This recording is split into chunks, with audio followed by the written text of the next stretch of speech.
அனைத்து நண்பர்களுக்கும் பிறைசூடன் சார்பாக அன்பான வணக்கங்கள். இந்த வீடியோ பிடித்திருந்தால் லைக் பண்ணுங்கள், ஷேர் பண்ணுங்கள், கமெண்ட் பண்ணுங்கள், மறக்காமல் சப்ஸ்கிரைப் பண்ணுங்கள். வாங்க வீடியோ பார்ப்போம். சுக்கிர பெயர்ச்சி பலன்கள் 2024 எப்படி இருக்க போகிறது என்று நாம் பார்க்க போகிறோம். சுக்கிரன் என்றால் காதல் நாயகன், கலத்தர காரகன், சுகபோகங்களின் அதிபதி. மீனராசியில் உச்சம் பெறும் சுக்கிரனின் ராகுவுடன் இணைவதால் சிறப்பம்சம்தான். 18 ஆண்டுகளுக்கு பிறகு மீனராசியில் பயணம் செய்யும் ராகுவுடன் உச்சம் பெறும் சுக்கிரன் இணைவது ஒரு சில ராசிக்காரங்களுக்கு கோடீஸ்வர யோகத்தை கொடுக்க போகுது. சில ராசிக்காரவங்க விபரீத ராஜயோகத்தால் பணமழையில் நனைய போகிறாங்க. சுக்கிரன் சுகபோகங்களின் அதிபதி. சுக்கிரன் என்றால் இன்பம், மனித வாழ்க்கையில் அன்பு, பாசம், காதல் ஆகிய 3 இன்பங்களை அளிக்கக்கூடியவர். சுக்கிரன் சிற்றின்பம், திருமணம் முதலான சுகத்தை ஆணுக்கு அளிப்பவர். அதே போல பெண்களுக்கு நளினத்தன்மையும் அழகான தோற்றம், கவர்ச்சி, வீரிய சக்தி, அறிவாற்றல், மனசுக்கு இசைந்த கணவனை அடையும் தகுதியையும் சுகபோகங்களின் திளைத்து மகிழும் ஆற்றலையும் வழங்குவார். சுக்கிரன் மனைவி யோகம் தருபவர். ஆணுக்கு மனைவியை பற்றியும் பெண்ணுக்கு மன வாழ்க்கையை பற்றியும் சொல்லுகின்றவர். ஆகையால் சுக்கிரன் நமது ஜாதக கட்டத்தில் நல்ல யோக அம்சத்துடன் இருக்கிறது அவசியங்க. இவருடைய தசா காலமான 20 வருஷத்தில் மிகப்பெரிய ராஜயோக பலன்கள்லாம் உண்டாக போகுது. ஒருவரின் ஜாதகத்தில் சுக்கிரன் சனி சேர்க்கை பெற்றிருந்தால் அது கோடீஸ்வர யோகமாக உங்களுக்கு அமையும். சுக்கிரன் ஒருவருக்கு நல்ல நிலையில் இருந்தால் வசதியான மனைவி அமைவார், நன்றாக சம்பாதிக்கும் மனைவி அமைவார். ஆடம்பரத்துக்கும் அழகியலுக்கும் காரணகர்த்தாவான சுக்கிரன் ஒரு ராசியிலிருந்து மற்றொரு ராசிக்கு மாதம் ஒரு முறை இடம்பெயர்வார். சுக்கிரன் சுகபோகங்களின் அதிபதி. கலத்தரகாரகன் சுக்கிரன் வாழ்க்கை துணையை அமைத்து கொடுப்பவர்.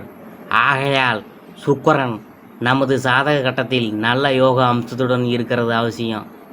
சுக்கிரன் ரிஷபம், துலாம் ஆகிய ராசிகளில் ஆட்சி பெற்று அமரும்போது, மீன ராசியில் உச்சம் பெறும்போதும் மாளவியா யோகம் எனப்படும் ராஜயோகத்தை தரப்போகிறார்.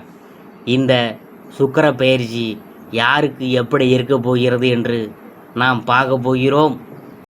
சுக்கிர பெயர்ச்சி பலன்களில் அடுத்ததாக நாம் பார்க்க போகிறது சிம்ம ராசி. உங்கள் ராசிக்கு 8ஆம் இடத்தில் சுக்கிரன் உச்சம் பெற்று ராகுவுடன் பயணம் செய்ய போகிறாரு. ஏற்கனவே ராகு ஆட்சி பெற்ற குருவை போல செயல்படுவார்.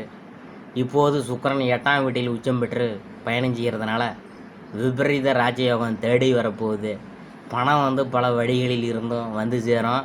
பணப்புழக்கம் தாராளமாக இருந்தாலும் பத்திரமாக பாதுகாப்பது அவசியம். சூரிய நமஸ்காரம் தினசரியும் நீங்கள் தவறாமல் செய்யுங்க, உங்களுக்கு நல்லதெல்லாம் நடக்கும். எந்த காரியத்தையும் தீர ஆலோசித்து அதில் ஈடுபடும் குணமுடைய சிம்மராசி அன்பர்களே, இந்த மாதம் எல்லா காரியங்களும் முன்னேற்றமாக நடக்கும். எதிர்பார்த்த பணம் வந்து சேரும், புதிய தொடர்புகள் ஏற்படும், திறமை வெளிப்படும், பல வகையிலும் முன்னேற்றம் உண்டாகும். சொத்து தொடர்பான விஷயங்களில் இழுபறியான நிலை காணப்படும், இடமாற்றம் உண்டாகலாம், சுப செலவுகள் ஏற்படும். தொழில் வியாபாரம் தொடர்பான காரியங்களில் தாமதமான போக்கு காணப்படும், செலவும் அதிகரிக்கும். தேவையான பண வசதி கிடைக்கும். விரிவாக்கம் தொடர்பான முயற்சிகள் இழுபறியான நிலையில் இருந்து பின்னர் முடியும். உத்தியோகத்தில் இருக்கிறவங்க பயணம் செல்ல வேண்டியதிருக்கும். சிலருக்கு எதிர்பார்த்த பதவி உயர்வு, இடமாற்றம் தாமதப்படலாம். எந்த ஒரு விஷயத்திலும் ஈடுபடும் முன்னாடி தயக்கம் ஏற்பட்டு பின்னர் தெளிவு உண்டாகும். குடும்பத்தில் திடீர் குழப்பம் ஏற்பட்டு நீங்கும்.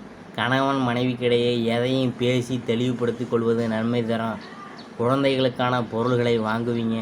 பெண்களுக்கு இழுபறியாக இருந்த காரியங்கள் முடிவுக்கு வர புதிய தொடர்புகளால் லாபம் கிடைக்க பெறுவீங்க. இடமாற்றம் ஏற்படும். கலைத்துறையினருக்கு வெளிநாட்டு வாய்ப்புகள் கைகூடி வரும். அதிகமான ஒப்பந்தங்களில் கையெழுத்திட வேண்டியது வரும். உடன் பணிபுரியும் பணியாளர்களால் நன்மை ஏற்படும். அரசியல் துறையினருக்கு எதிர்பார்த்த பதவிகள் அடைவீங்க. மேலிடத்தின் மூலம் உங்கள் காரியங்கள் அனைத்தும் பரிசீலனை செய்யப்படும். மாணவர்களுக்கு கல்விக்கான செலவு உண்டாகும். திறமை வெளிப்படும். புதிய நபர்களின் அறிமுகம் உண்டாகும். அதன் மூலம் நன்மை ஏற்படும். அடுத்தது நான் பார்க்க போகிறது மகத்தை பற்றி தான். இந்த மாதம் நல்ல பேர் வாங்குவீங்க. மூலதனத்திற்கு தேவையான பணம் குவியும். எதிரிகள் வகையில் சற்று கவனமுடன் செயல்படணும். அதனை சரியாக பயன்படுத்தி கொள்ளணும். அடுத்தது நான் பார்க்க போகிறது பூரம். இந்த மாதம் சுக்கிரன் சஞ்சாரத்தினால கலைத்துறைகளை சார்ந்த துறைகளில் ஈடுபட்டு இருக்கிறவங்க நல்ல முன்னேற்றம் காண்பாங்க. புதிய ஒப்பந்தங்கள் கிடைக்க பெறுவீங்க. பிறமொழி பேசுபவர்கள் மூலம் உதவியெல்லாம் கிடைக்கும். அடுத்தது நான் பார்க்க போகிறது உத்தரம். இந்த மாதம் உங்கள் நிலைமை மாறும். நீங்கள் விரும்பியதை கேட்டு பெற்றுக்கொள்ளலாம். வேலை இல்லாதவங்களுக்கு வேலை கிடைக்கும். கன்சல்டன்சி துறைகளில் வேலை செய்கிறவங்க தகுந்த முன்னேற்றம் கிடைக்கும். பள்ளி கல்லூரிகளில் பணிபுரிபவர்களும் நல்ல பலன்கள் கிடைக்க பெறுவாங்க. பதவி உயர்வு கிடைக்கும். அடுத்தது நான் பார்க்க போகிறது பரிகாரம். தினமும் கோதுமை தூளை காகத்திற்கு வைக்க பிரச்சனைகள் குறையும். தடைப்பட்ட காரியங்களில் தடை நீங்கும். சந்திராசிரம தினங்கள் 7, 8. அதிர்ஷ்டமான தினங்கள் 1, 2, 28, 29.